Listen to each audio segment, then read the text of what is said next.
So we'll look at our house design. So now that we've kind of gone through how we might approach growing in the tropics, we'll look at how we might look at building our home in the tropic. In any of the climates, we want to think about our comfort. What are we trying to achieve, which is your home comfort level? What temperature do you want to maintain? And any type of safe storages. How are you going to store your food, for instance? So cold and warm storages, depending on what types of food sources you have, and both need to be dry. So how do we maintain it to be dry and the correct temperature? So the optimal comfort level for people around the world tends to fall into this range between 20 and 25 degrees. Okay? People like to be in that range if we can. So this is something that you can say in the winter around 20, in the summer 25, and this would be a really great temperature to maintain inside my house if I could design for that. So that's what we're going to look for. So thus, the sort of house we need to build has several unusual characteristic that needs perhaps more careful planning than either equatorial homes when reducing the heat is the only problem. So if I'm in the tropics, pure tropics, all I have to do is be cold. But if I'm in subtropics, like we're talking about now, the humid tropics, sometimes here in the winter, y'all realize that only like, what is it, well, in January, we had people that literally didn't sleep. They got up and would walk around. We gave every blanket, everybody had 3 blankets. 1, 2, and 3. They put on all the clothes that they could put on, and they didn't sleep because I can't go to sleep. I've got 3 blankets and everything that I own, and I'm still freezing. Why? It got down to 12 degrees. Is 12 cold, guys? You're from countries, some of you that gets a lot colder than that, right? No. During the daytime, it got up to 40. And then you go from 40 to 12, and you sleep in a bungalow in the middle of the air because there's no thermal mass in the bungalow. So typically when we sleep, we don't sleep in conditions like that. So then you're actually 12. And your body kind of messes with you saying, man, it was 40 to 12. It feels like you're freezing to death. But you're not going to get hypothermia or anything, but it feels that way. It's like, and so it's a real issue about, in the tropics, sometimes all we have to do is worry about not being hot. But sometimes here we're getting to where, wow, it could be cold. A real weird phenomenon that when this happened, it's happened like the last 6 years in a row in Thailand, that people in North Thailand, it got down to around 11, right? They had people, old people died. They died.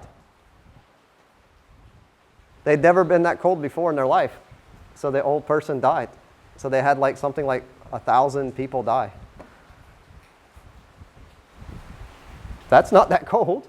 They didn't die of hypothermia. They just never experienced that kind of cold, and they thought they were freezing to death, and so they died because they were old. So that's a really weird phenomenon. So here we have to have a little bit of warmth, and we want to be cool. So different times of year. So we can look at that. So these houses dealing with that situation are typically off the ground. So they're off the ground because the off the ground raises a temperature. We don't have to deal with the thermal mass of the floor. The floor holds heat and or coolness. They have good ventilation. You notice at the top of the houses, the air can go out, right? So we want to get that hot air out. And they're going to typically be surrounded by trees for shading. So this is going to give us that ability to have trees for shading, good ventilation. And do you notice this building here? You get this cross breeze, right? So the breeze can go through the whole building. But if I was in a temperate climate, right? We would never want to do that, right? Wouldn't our house be really cold? We wouldn't do that. And you see we have really tall ceilings. But if I was in a temperate climate, that would mean all my heat would go up and I'd have to spend a lot of money. So temperate climates have short ceilings, unless you got a lot of money. It's really nice to have tall ceilings, but you got to pay to pump all that heat up there, right? But for us, it lets the heat up. So these are things. And then the bamboo, right? It's not very thick. So if the heat does go up, it can go out. These are techniques that can be employed. So we don't want to hold the heat. Where if I'm in a temperate climate, I want to hold the heat. So this is what we're going to look at. So different types of houses, remember that you need human comfort. So here, tropics, airflow, very important to move air. We want to remove any heat source. I don't want the sun to shine and heat anything up. So I try, you see how big the overhangs are, the verandas? I never allow the sun to hit the wall. So the sun will not heat the wall, so the wall doesn't get hot. That's a technique. Transpiration, I don't want to have materials that are going to allow humidity or moisture to move, because then I'd have problems with like mold. So sometimes in the rainy season, we can get real big problems where everything starts getting moldy. My clothes are wet all the time, right? Well, that's a transpiration issue sometimes. Shade is very important. If I can use trees to create shade, that's going to keep me cool. And any kind of cool body, which could be considered, what if I put a pond or a little water body underneath the shade of the tree. It would stay cool, right? So that's nice and cold if I touch it. If I filled this up with water, right? Yes? And then I had the fan blowing, I would actually feel cooler because of the moisture effect coming off of it. So these are things that I could play with, but I have to be careful. The humidity might be so high that that's not nice, right? But if it was a dry situation, like in our dry climate, then this filled with water, being ceramic, and then that playing will lower the temperature. So tropical gardens. We can look at different species that you may want to plant around your home.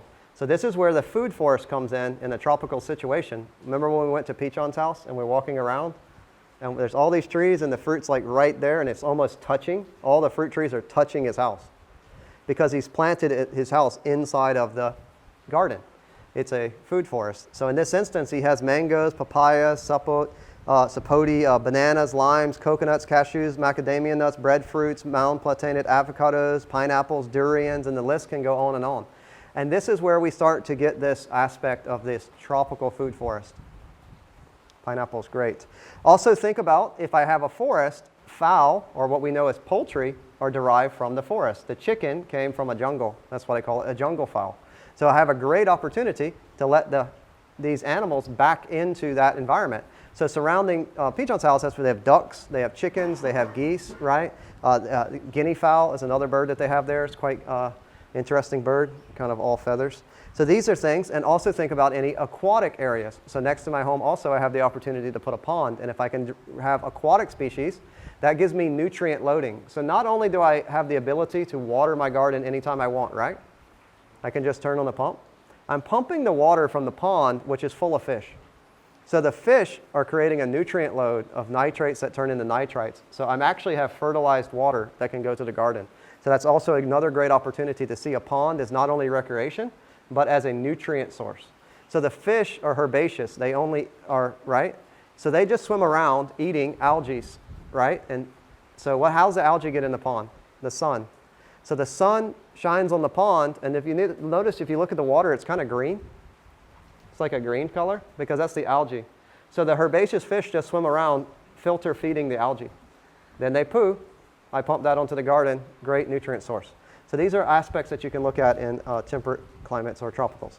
So here's gardens. They have to be devised for many tropical areas, usually contain the following. So what are going to be seen in a tropical garden? Designed for full nutrition of an average family.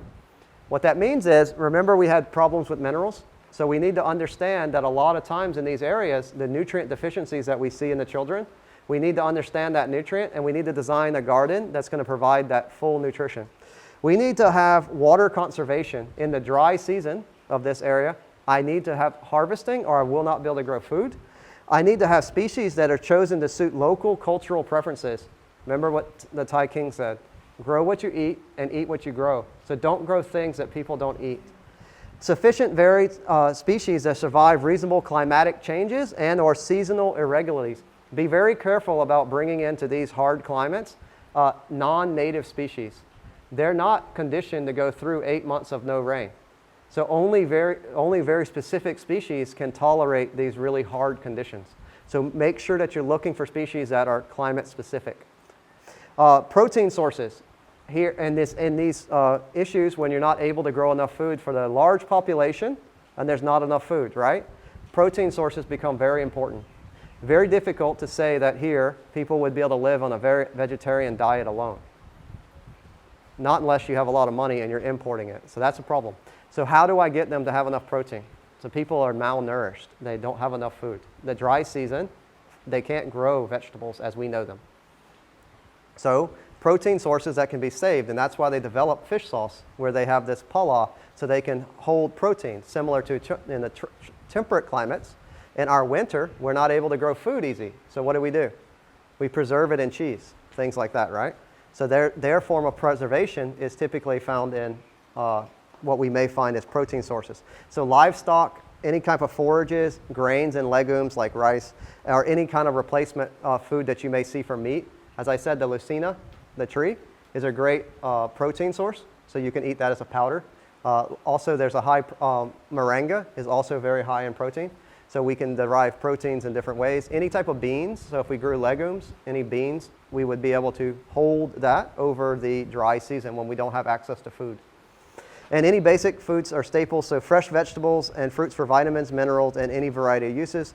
And also think about fuels. So in your garden, how are you going to cook your food? I mean, if we start talking about being truly sustainable, then is it really okay for us to use electricity made from burning coal or nuclear or oil? So where do you cook your food? How do you provide for cooking your food? You just don't care about it? It's better not to think about? So sometimes that's a really hard question. It's like, okay, I start to go down this, I want to be this way, but it's not easy. So then how do I cook my food? Yeah? Nobody wants to answer those things, right? You want to have flowers every day in your kitchen? You want to cut fresh flowers? Do you have them in your garden? If someone gets sick, do you have access to medicine? These are questions that we can design. So grow what I eat what I grow, but also grow the other things that you may want to have. If it's fresh vegetables, if it's medicines, if it's foods, if it's fibers. Are you going to make clothes? Like for instance, you want to make like the Thai silks. Those are nice cushions, right? Everybody likes them? I figure they're going to all wear out in the next couple of years, and there's no more. You know why? No one makes them anymore, guys. No traditional crafts are hardly made in Thailand anymore. This, finished. Finished. This table, nobody makes that anymore. The guy that made those rubber tire chairs, he's dead. His kid, did he learn to make chairs? No. You see, this is a problem that's happening in the future. So we can look through traditional crafts as a good staple source of things for us. And if in the future we're looking to be truly sustainable, these are great opportunities for us to provide these sources. So where do they come from? Where does the material come from? So tropical landscapes require some of these features. We need a protected skyline. It's too much sun.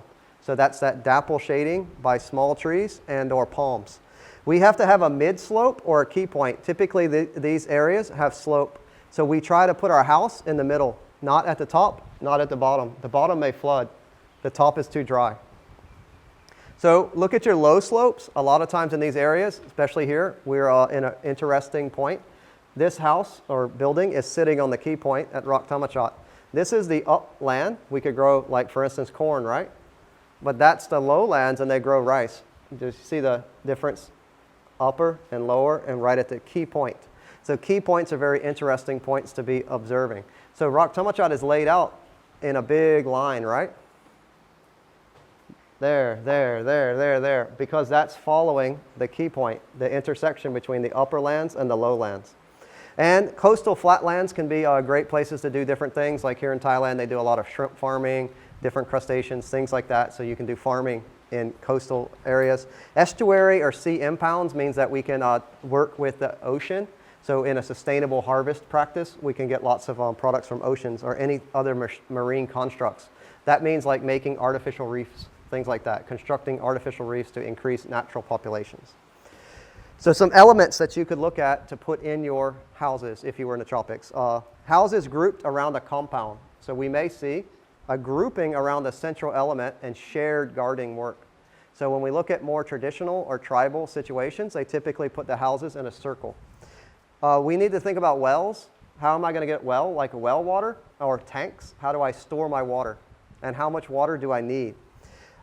If the water is not suitable, how do I clean it? Do I need a water filter? A plant nursery. So where's your plant nursery in relationship to your garden and what elements might be inside of your nursery? And each house should be around 1/2 hectare of home garden and orchards. Okay?